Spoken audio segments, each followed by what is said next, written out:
Evangelho, sexta-feira da terceira semana do tempo do Advento. O Senhor esteja convosco, Ele está no meio de nós. Proclamação do Evangelho de Jesus Cristo segundo São João. Glória a vós, Senhor.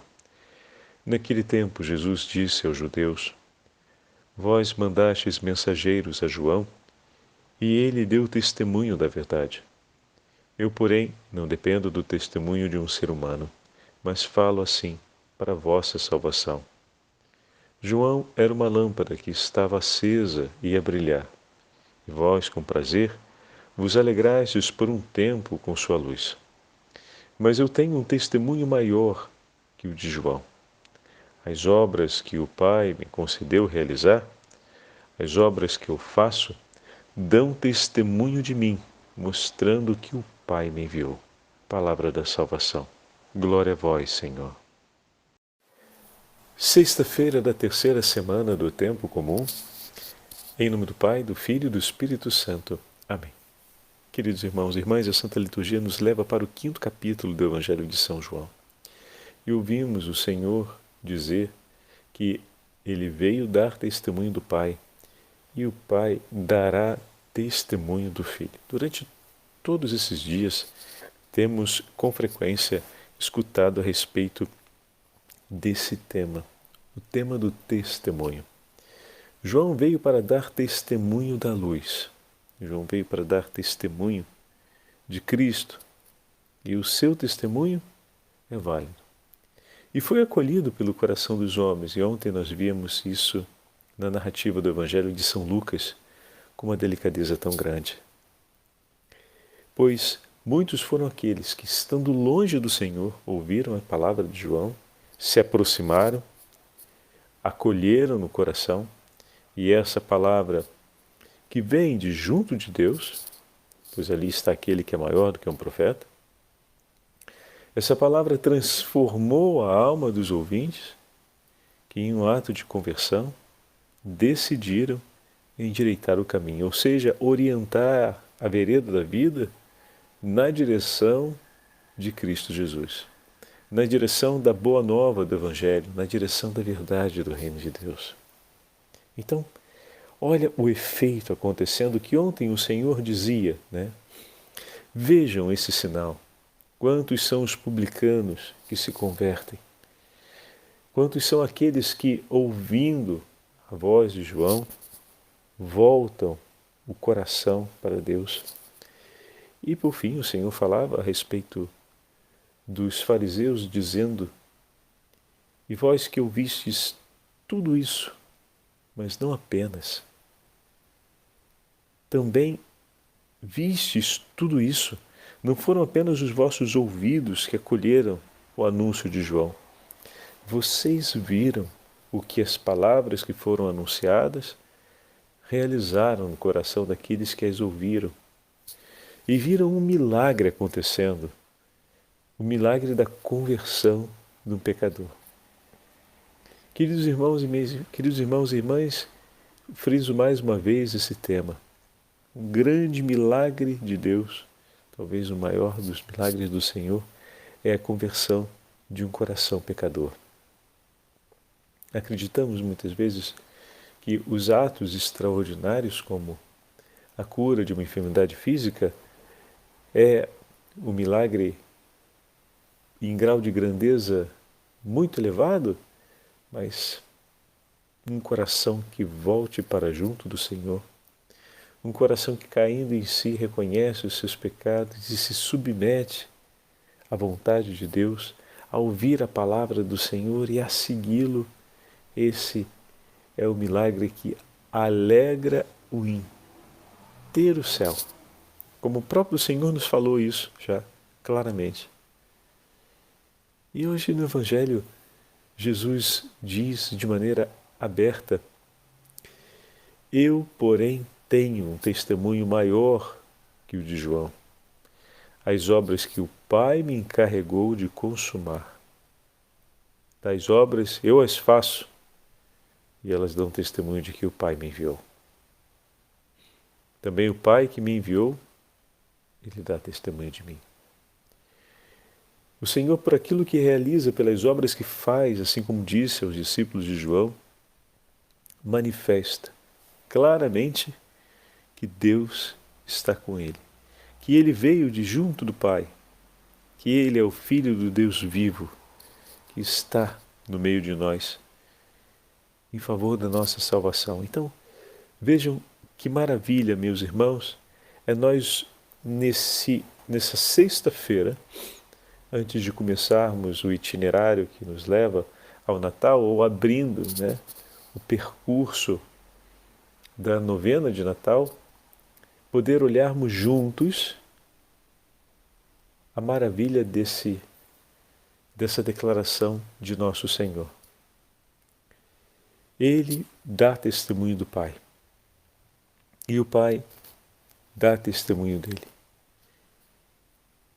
Quando pensamos esse texto no contexto daquele período histórico em que os sinais relacionados ao Verbo de Deus, os sinais relacionados ao Messias, estavam ainda sendo conhecidos, de fato, essa era uma palavra muito forte, porém, era extremamente evidente nos gestos de Jesus que Deus estava com ele.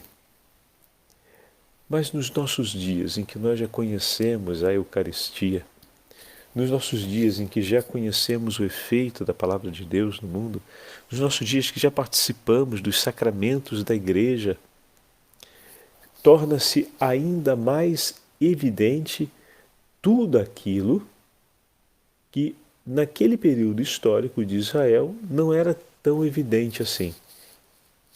De maneira que, para nós, compreendermos que Deus está no meio de nós é muito mais simples, porque temos muitos outros sinais que nos confirmam isso. É interessante que às vezes a gente fala, bom, mas eu nunca vi um cego ser curado, nunca vi um surdo falar com clareza e ficando curado da sua surdez, não vi ainda voltar a ouvir, né? Seria o primeiro milagre, voltar a ouvir como antes, e às vezes posso ficar com certa dúvida no meu coração. Bom, vamos fazer um olhar mais realístico sobre a vida, né? Com todos os tesouros dos sacramentos que estão no meio de nós, mas seria preciso ainda ver um sinal desse tipo para acreditarmos? Vendo a história da conversão de tantos homens e mulheres, mas seria necessário ainda ter que ver um morto ressuscitar para acreditarmos? Vendo aquilo que ao longo dos séculos o Senhor fez em favor da sua igreja pela salvação dos homens? Tudo que a igreja já viveu, já passou como provação, e ela permanecer firme já não é o suficiente para crermos que o Senhor está conosco e é Ele que cuida e está no seio de sua igreja. Então, o que estamos nós ainda procurando para renovarmos a nossa fé no nome do Senhor? Renovemos gratuitamente a nossa fé, pois os sinais da potência de Deus nos acompanham em todas as partes e em todos os momentos da nossa vida. Não faltam sinais da força do Deus Altíssimo e Soberano agindo por nós e em nossas vidas, à nossa volta e sobre todas as coisas. E isso tudo nos deixa um claro testemunho de que Cristo, Senhor da vida e da história, vive e reina no meio de nós. Diz São Máximo de Turim, num dos seus sermões, estamos falando de um texto por volta do ano 400, escreve São Máximo de Turim essas palavras: quando todo o universo se encontrava subjugado pelas trevas do demônio e o negrume do pecado reinava sobre o mundo inteiro, um novo sol, Cristo, nosso Senhor, quis, nos últimos tempos e na escuridão da noite, espalhar a claridade do novo dia. Antes de surgir esta luz, isto é, antes de se manifestar o sol de justiça ao mundo, Deus anunciara já pelos profetas a sua vinda. Eu vos enviarei todos os meus profetas antes da luz. Mais tarde, o próprio Cristo Jesus enviou os seus raios, ou seja, os apóstolos, para fazer brilhar a sua luz e encher de verdade a terra inteira, até os confins, a fim de que ninguém se perdesse mais nas trevas, mas fossem todos, sem exceção, alcançados pelas luzes divinas. Olha que lindo, meus irmãos, essa imagem, né? Nós estamos dentro dessa realidade. Eis aqui o testemunho eloquente que nós colhemos a respeito de Jesus e do Pai a respeito de Jesus. De Jesus a respeito do Pai e do Pai a respeito de Jesus. No contexto bíblico que acabamos de ouvir, tudo isso está se colocando diante dos apóstolos, diante dos discípulos, diante do povo reunido, mas nós já estamos vendo desse ponto onde São Máximo de Turim, por exemplo, nos escreve. E por isso que, olhando essa verdade que São Máximo de Turim, por exemplo, agora acabou de nos falar, como assim a gente ainda fica esperando ver um sinal extremamente prodigioso, como uma cura extraordinária, para poder renovarmos a nossa fé e a nossa confiança no Senhor, para a gente renovar a declaração a respeito da fidelidade de Deus por nós e pelas nossas necessidades? Mas rapaz, onde a gente está com a cabeça? Está olhando de uma maneira muito míope a vida, né? Quando esses outros sinais, como por exemplo a presença do apóstolo, a chegada do Evangelho até nós, esses dias celebramos Nossa Senhora de Guadalupe, que espetáculo o testemunho de Nossa Senhora de Guadalupe por todos nós, a devoção à Virgem Maria e tudo aquilo que a Beatíssima Virgem Maria realizou e realiza por nós em sua intercessão ao longo dos séculos. Quantos são os sinais extraordinários dessa potência de Deus em nosso favor e quantos são aqueles ordinários, como por exemplo a igreja peregrina no mundo, a igreja que sobre a face da terra distribui os raios da luz de Deus sobre a vida dos homens. Isso é o ordinário, assim o Senhor quis, e nisso se testemunha o Pai e o Filho. E nisso se testemunha a ressurreição de Jesus. Nós somos parte desse testemunho. E é ordinário também que os corações acolham a palavra de Deus, porque a palavra de Deus foi entregue para ser acolhida pelos corações. E todo coração que a acolhe, o Pai e o Filho vêm e fazem nele a sua habitação. E se transformam dessa forma e acontece a conversão, de maneira que tudo se faz novo. Isso que é algo de extraordinário, porque só Deus pode fazer, é um desejo de ordinariedade do Senhor. O Senhor quer que aconteça. O Senhor desejou que fosse assim. Nenhum homem tem o poder de entrar dentro. Nenhum homem tem o poder de entrar no outro e transformar o que lhe está dentro. Nenhum, só Deus. E assim como sabemos que esse é algo extraordinário, porque entrar na alma do outro é algo que é permitido somente ao próprio Deus, Ele ordinariamente quer entrar e habitar em nosso íntimo. Ele se entrega a nós por meio de suas palavras, que são ao mesmo tempo humanas, inteligíveis a cada um de nós, para que ouvindo possamos acolher e para que acolhendo possamos viver, experimentar a comunhão com Ele. tudo isso que é fantástico, Ele quis que fosse ordinário. Ou seja, que fosse o cotidiano do mundo. Entregou a nós de maneira simples e acessível por todos e a todos. Então, meus irmãos e minhas irmãs, milagre maior do que esse, do que a conversão dos corações, do que um Deus que se faz próximo desse modo, do que um Deus que percorre a face da terra ao encontro da ovelha perdida. Que mais nós esperamos para renovarmos a nossa fé?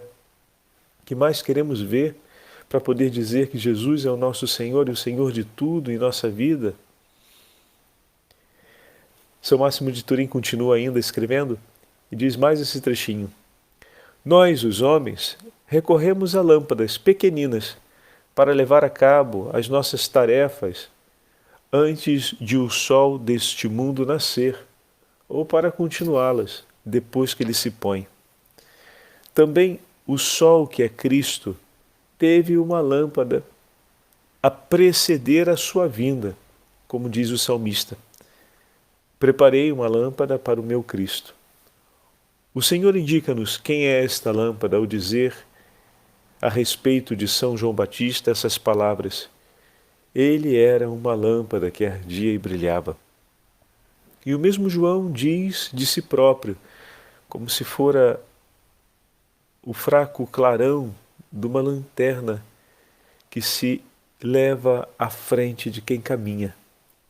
Mas vai chegando além alguém mais forte do que eu, a quem não sou digno de desatar a correia de suas sandálias. Ele há de batizar-vos no Espírito Santo e no fogo.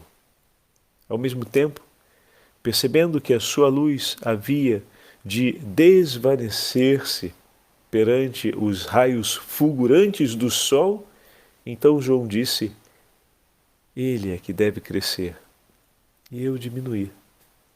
Assim também a lâmpada perde o vigor de seus raios diante do fulgor do sol que os abraça e supera.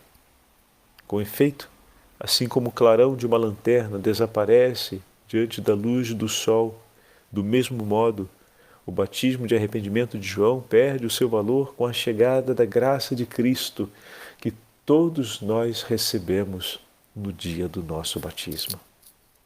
Peçamos pela intercessão de São João Batista e da Beatíssima Virgem Maria, que seja renovado nesse início da novena de Natal o vigor da nossa fé e que cada dia da nossa novena de Natal, celebrada em família, a casa ou com as nossas comunidades paroquiais, nós possamos renovar o vigor da nossa fé e possamos fazer memória do fulgor do sol nascente que nos veio visitar, Cristo Jesus, das luzes do Espírito Santo no meio de nós que se veem naquilo que Deus tem realizado em favor da nossa casa, em favor da nossa família, em favor do mundo inteiro.